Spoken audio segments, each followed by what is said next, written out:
இன்று தமிழ்நாடு அரசு எரிசக்தி துறை மற்றும் ஆயத்தீர்வை தொடர்பான மானிய கோரிக்கை நிறைவேறியிருக்கிறது. விடுதலை சிறுத்தைகள் கட்சியுடைய தலைவர் அண்ணன் எழுச்சி தமிழர் அவர்கள் நேற்றைக்கு முன்தினம் தமிழ்நாடு அரசுக்கு ஒரு முக்கியமான கோரிக்கையை முன்வைத்திருந்தார். தமிழ்நாடு அரசு பணியிடங்களில் பல்வேறு நிலைகளிலும் காலி பணியிடங்கள் அதிகரித்து வரக்கூடிய சூழலில் அவற்றை நிரப்பிட வேண்டும் என்கின்ற கோரிக்கையை முன்வைத்திருந்தார். குறிப்பாக தமிழ்நாடு மின்துறையில் காலி பணியிடங்களை நிரப்பிட வேண்டும் என்கின்ற கோரிக்கையை முன்வைத்திருந்தார். இன்றைக்கு சட்டப்பேரவையிலே மாண்புமிகு அமைச்சர் அவர்கள் காலியாக உள்ள பணியிடங்களை நிரப்புவது தொடர்பான நடவடிக்கை எடுக்கப்படும் என்று தெரிவித்திருக்கிறார். இது வரவேற்கத்தக்கது. என்றாலும் குறிப்பிட்ட கால வரையறைக்குள் இதனை செய்து முடித்திட வேண்டும் என்பதாக எதிர்பார்க்கிறோம்.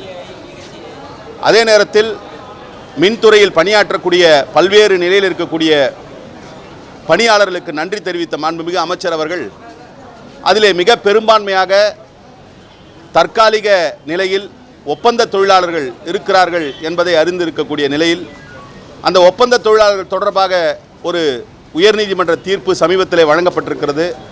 அந்த தீர்ப்பின் அடிப்படையில் அவர்களை பணி நிரந்தரம் செய்ய வேண்டும் என்கின்ற கோரிக்கையும் விடுதலை சிறுத்தைகள் கட்சி முன்வைத்திருந்தோம்.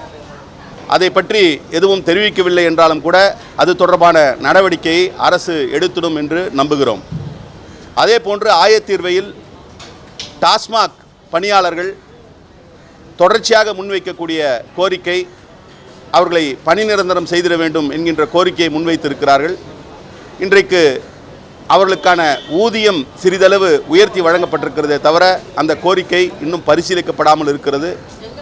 இவை அனைத்தையும் இந்த அரசு செய்திட வேண்டும் என்கின்ற எதிர்பார்ப்பு இருந்தது.